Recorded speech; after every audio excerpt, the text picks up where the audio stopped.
So here we have the Nissan Qashqai on a 69 plate. I'm going to start off by showing you inside the boot, and then we'll hop in and run through some controls on the inside from there.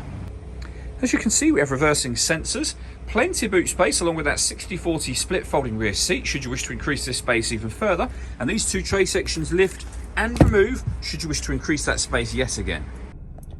Okay, now that we're inside the car, we're going to start with the dials. On the left-hand side, we have the rev counter. On the right-hand side, the speedometer and fuel gauge. In the middle, you can see the total miles of the car. They are 18,087. Above that, we have a digital readout for the speedometer. You can change the information displayed there by using buttons on the steering wheel. And then if we back out to the steering wheel, the buttons in question are just here. We have stereo controls surrounding that. Over on the right hand side, we have cruise control and speed limiter, as well as phone controls. The phone controls can only be used after such time as you pair the phone up to the car. And that is done over on the touchscreen in the center just here. If we go back to the menu, at the bottom you've got phone, as you can see. We have audio. So from the audio menu, you're able to change the source of your music. And as you can see, you've got loads of options from radio, AM, FM and DAB. And you've got your CD player, USB input, Bluetooth audio, auxiliary input, and either Apple CarPlay or Android Auto, depending on what phone you have. You may well have noticed this car's also got satellite navigation. There's a full video that shows how this system works that you'll find on our website and on our YouTube channel.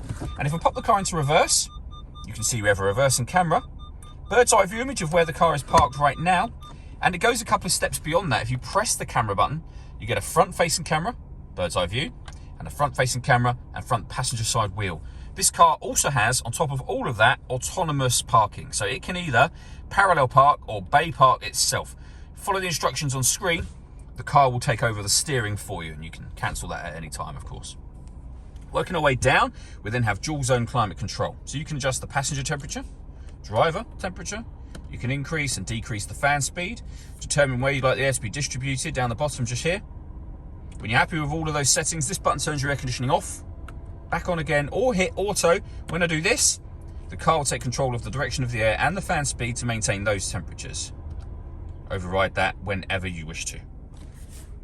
Below that, we have a 12-volt charging socket, electronic handbrake with auto hold function, and a 6-speed manual gearbox.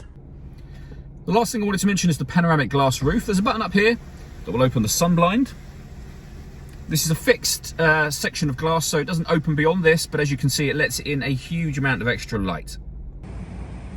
All that leaves me to say is thank you for taking the time to watch this video. If you'd like to come see the car in person and have a test drive, please feel free to call any of our MJA sites. We'd love to hear from you soon.